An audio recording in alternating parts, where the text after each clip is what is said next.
ஃபைனலாக guys squid game season 3 வந்துடுச்சு.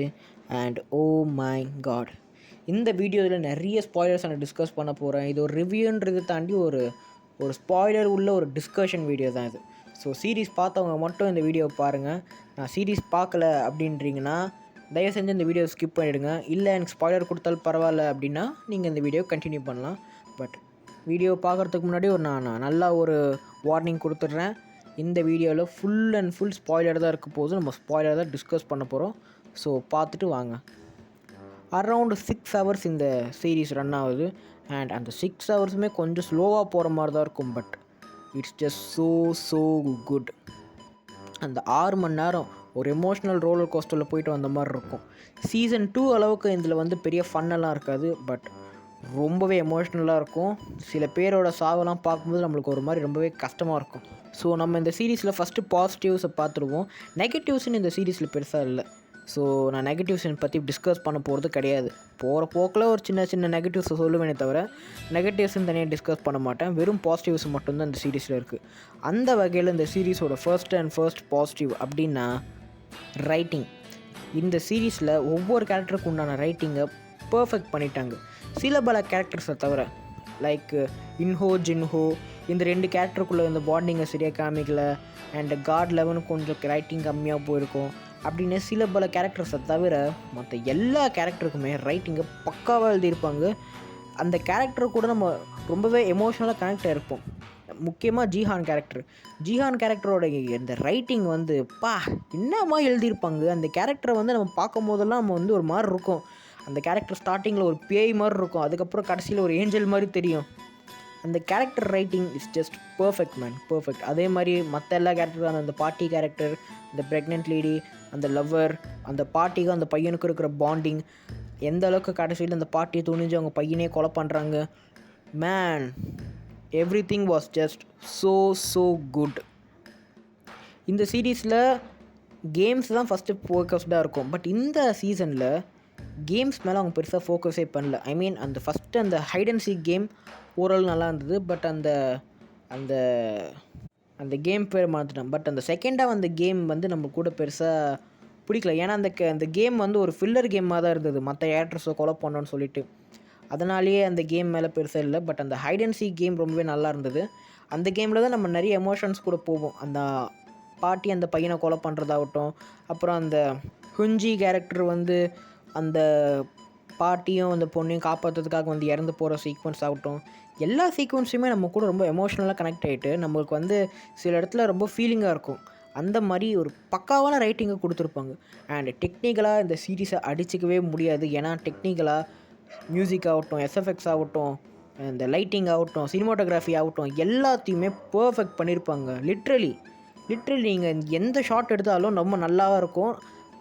அப்புறம் மியூசிக் பற்றி நான் கண்டிப்பாக பேசியே ஆகணும். Music is just so good. Season 2 season 1 வந்த மாதிரியான இந்த ப்ளேஃபுல் கேம்ஸ் மியூசிக்ஸ் பெருசாக இல்லை. பட் அந்த பின்னாடி போகிற முக்கியமான பேக்ரவுண்ட் சாங்ஸ் வந்து ரொம்பவே இமோஷ்னலாக ஃபீல் ஆகும். அதாவது அந்த மியூசிக் வச்சு ஒரு ப்ளே பண்ணியிருப்பாங்க. சீசன் 1 இந்த பர்டிகுலர் மியூசிக் வந்து ஒரு மாதிரி ப்ளேஃபுல்லாக வரும். சீசன் 2 ஒரு மாதிரி கெத்தாக வரும். சீசன் 3 ரொம்ப எமோஷ்னலாக வரும்.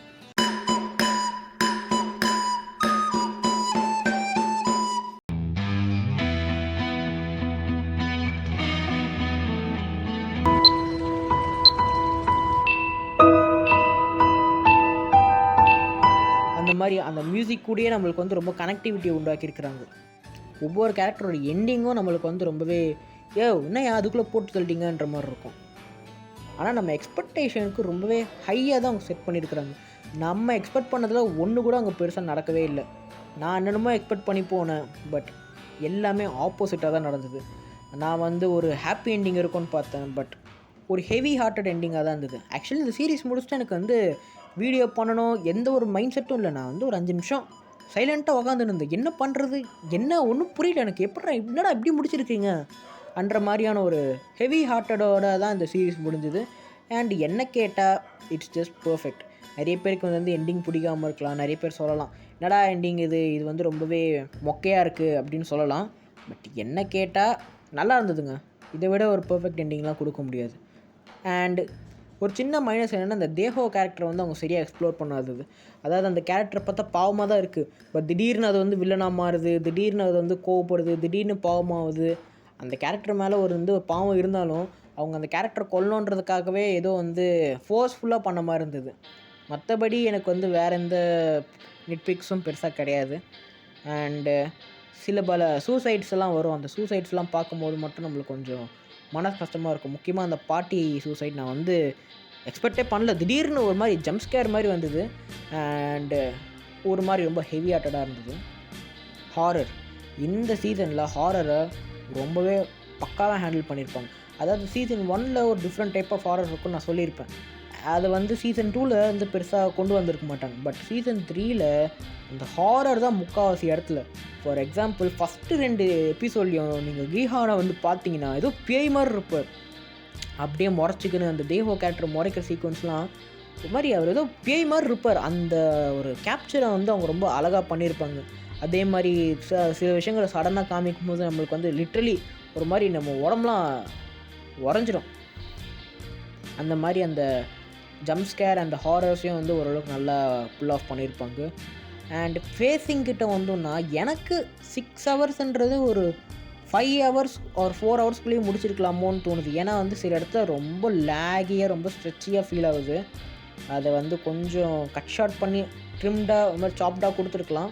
பட் அவங்க வந்து கொஞ்சம் இழுத்து பண்ணியிருப்பாங்க. சில இடத்துல அந்த இழுத்து பண்ணுறது வந்து ஒர்க் அவுட் ஆயிடுச்சு. பட் சில இடத்துல வந்து என்னடா ரொம்ப நேரம் போகுதுன்ற மாதிரியான ஒரு ஃபீலிங் வந்தது. அது கொஞ்சம் ஹேண்டில் பண்ணியிருக்கணும் பக்காவாக. ஜோக்ஸ் அண்ட் காமெடிஸும் இந்த எபிசோடில் இந்த சீசன்லேயும் வந்து நான் பெருசாக பார்க்கல. இது மாதிரி சின்ன ஸ்லைட் ஜோக்ஸ் அண்ட் காமெடிஸ் இருக்குன்னு தவிர சீசன் 2 இருந்த மாதிரி ரொம்பவே விழுந்து சிரிக்கிற மாதிரியோ ரொம்ப வார்ம்ட் ஜோக்ஸ்லாம் இல்லை. ரொம்பவே இது மாதிரி சீரியஸாக தான் போயிருக்குது. ரொம்ப எமோஷ்னல் ட்ரிவனாக தான் போயிருக்குது.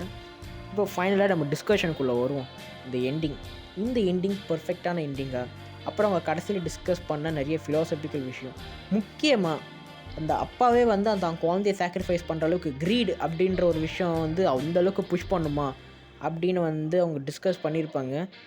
எனக்கு வந்து அது வந்து பார்க்கும்போது ரொம்ப ஷாக்கிங்காக தான் இருந்தது. ஏன்னா நான் வந்து எக்ஸ்பெக்ட் பண்ணாத ஒரு ஆள் தான் வந்து ஃபைனலிஸ்ட் ஆகிருப்பார்.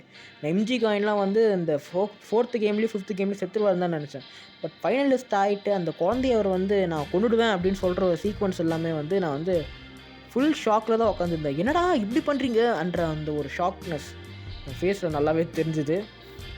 அண்ட் கடைசியில் அந்த ஜீஹானோட டெத்து கூட நான் வந்து டெத்து மட்டும் கொஞ்சம் ப்ரெடிக்ட் பண்ணுற மாதிரி இருந்தது. ஏன்னா வந்து அது ரொம்ப ஸ்லோவாக இழுத்ததுனால வந்து திடீர்னு இல்லை அந்த டெத்து. ஓகே நம்ம ஹீரோ சாக போகிறாருன்ற ஒரு ஐடியாவுக்குள்ளே நான் வந்துட்டேன். பட் அந்த க்ரீடுன்ற விஷயம் வந்து அவங்க எல்லோரும் எந்தளவுக்கு ஃபோக்கஸ் பண்ணுது, எந்தளவுக்கு புஷ் பண்ணுதுன்றது வந்து அவங்க சில இடத்துல ரொம்ப நல்லா ஹேண்டில் பண்ணியிருப்பாங்க. சில இடத்துல மட்டும் ரொம்பவே சில இடத்துல கொஞ்சம் என்னடா அது ஓவராக இருக்கிற மாதிரி இருக்குன்ற மாதிரி ஒரு ஃபீலிங் வரும். பட் ஓவராலாக பார்த்தா எனக்கு வந்து நல்லாவே இருந்தது. அப்புறம் இந்த விஐபி கேரக்டர்ஸ் ரொம்பவே க்ளீஷேவாக இருந்தது. அது வந்து நல்லா இல்லை. அந்த கேரக்டருக்கு இன்னும் கொஞ்சம் ரைட்டிங் போயிருக்கலாம். அதுக்கப்புறம் வந்து எண்டிங்கில் வந்து ஒரு பெரிய செய்கையை பண்ணிட்டு விட்ருப்பாங்க. ஸ்குவிட் கேம் USA வந்து இன்ட்ரடியூஸ் பண்ண போகிறாங்க. என்ன கேட்டால் இதை விட பெஸ்ட்டாக அவங்களால கொடுக்க முடியாது. ஏன்னா இது வந்து ஒரு ஹை ஸ்டாண்டர்டு செட் பண்ணியிருக்குது. ஸ்குவிட் கேம் அப்படின்னு சொல்லிட்டு அந்த ஜீஹான் கேரக்டர் ஆகட்டும், ஃப்ரெண்ட்மேன் கேரக்டர் ஆகட்டும், நீங்கள் எந்த கேரக்டர் டக்குன்னு யோசிச்சாலும் அவங்க கூட நம்மளுக்கு வந்து ஒரு எமோஷன் கனெக்டடாக தான் இருக்கும். இந்த அளவுக்கான ரைட்டிங்கும் இந்த அளவுக்கான வந்து ஒரு கனெக்டிவிட்டியும் USA வெர்ஷன் ஆஃப் ஸ்குவிட் கேமில் கொடுக்க முடியுமா அப்படின்னு கேட்டால் கொஞ்சம் டவுட்டு தாங்க. ஏன்னா வந்து ஆல்ரெடி நம்மளுக்கு தெரியும், நிறைய பழைய சீரீஸையோ பழைய படங்களையோ வந்து இவங்க வந்து ரீயூனியன் பண்ணுறேன், ரீமேக் பண்ணுறேன், ரீபூட் பண்ணுறேன் அப்படின்னு சொல்லிட்டு ரொம்பவே மெஸ்டப்பாக தான் பண்ணி வச்சுருப்பாங்க. எனக்கு இன்னமும் இப்போ இதை பார்த்தா பயமாக இருக்குது. ஏன்னா அந்த க்ளோஸ்டர் போடுற மாதிரி போயிட்டு மறுபடியும் ஒரு காமா போடுற மாதிரியான ஒரு சீக்வன்ஸ் வருது. அது வந்து தெரியுது. டைரக்டர் வந்து முடிக்கலான்னு பார்த்தா நெட்ஃப்ளிக்ஸ் வந்து விட மாட்டுறாங்க. நீங்கள் வந்து இன்னும் எடுத்து தான் ஆகணும்னு சொல்கிறாங்க. அது ரொம்பவே கிளியராக ஸ்க்ரீன்லேயே தெரியுது. என்னடா அது முடிக்கிற மாதிரி போயிட்டு மறுபடியும் இழுக்கிறீங்கன்ற மாதிரி. பட் ஓவராலாக என்ன கேட்டால் a perfect ending for everything. இதுக்கப்புறம் USA வெர்ஷன் வந்தாலும் நான் வந்து பெருசாக கண்டுக்க போகிறது கிடையாது. ஏன்னா எனக்கு வந்து இந்த 3 சீசனுமே ஒரு மாதிரி ஃபுல்ஃபில்டாக இருக்குது. இதுக்கு மேலே வந்து எந்த ஒரு எக்ஸ்ட்ரா ஃபிட்டிங்ஸும் எனக்கு வேண்டாம். ஸோ நீங்கள் எப்படி எக்ஸ்பெக்ட் பண்ணுறீங்க? அடுத்து வர சீசனில் நீங்கள் என்ன எக்ஸ்பெக்ட் பண்ணுவீங்க? அண்ட் இந்த சீசனோட எண்டிங், இந்த சீசனோட எபிசோட்ஸ் உங்களுக்கு எந்த மாதிரி ஃபீல் ஆச்சுன்றதை நீங்கள் மறக்காமல் கமெண்ட் பண்ணிட்டு போங்க. அண்ட் ஸ்குவிட் கேம் யூஎஸ்ஏக்காக நீங்கள் எந்த அளவுக்கு ஹைப்பாக இருக்கிறீங்க அப்படின்றதையும் நீங்கள் கமெண்ட் பண்ணிட்டு போங்க. ஆனால் நான் சத்தியமாக நினச்சி பார்க்கலங்க இந்த பேனல் வந்து உண்மையாகும் அப்படின்னு சொல்லிட்டு. ஸ்குவிட் கேம் யூஎஸ்ஏ வந்துச்சு, அப்போ நிஜமாகவே ஸ்குவிட் கேம் 1987 வருமா என்ன? அப்படி ஒரு வேளை வந்தால் யாரை தான் மெயின் ப்ரொட்டாகனிஸ்டாக வைப்பாங்க? எந்த மாதிரி போகும்? ஸ்குவிட் கேம் வச்சு உங்கள் வந்து ஒரு யூனிவர்ஸே பில்ட் பண்ண போகிறாங்க போல் இருக்குது. ஸோ பார்ப்போம் நம்ம வந்து எந்த அளவுக்கு இந்த ஸ்குவிட் கேம் யூனிவர்ஸ் எக்ஸ்ப்ளோர் பண்ணுறோன்னு. ஸோ இந்த வீடியோ பிடிச்சிருந்தால் லைக் பண்ணுங்கள், ஷேர் பண்ணுங்கள், கமெண்ட் பண்ணுங்கள், மறக்காமல் சப்ஸ்கிரைப் பண்ணிட்டு போங்க. நாளைக்கு உங்களை இன்னொரு வீடியோவில் சந்திக்கிற வரைக்கும் tata, bye bye, see you, take care.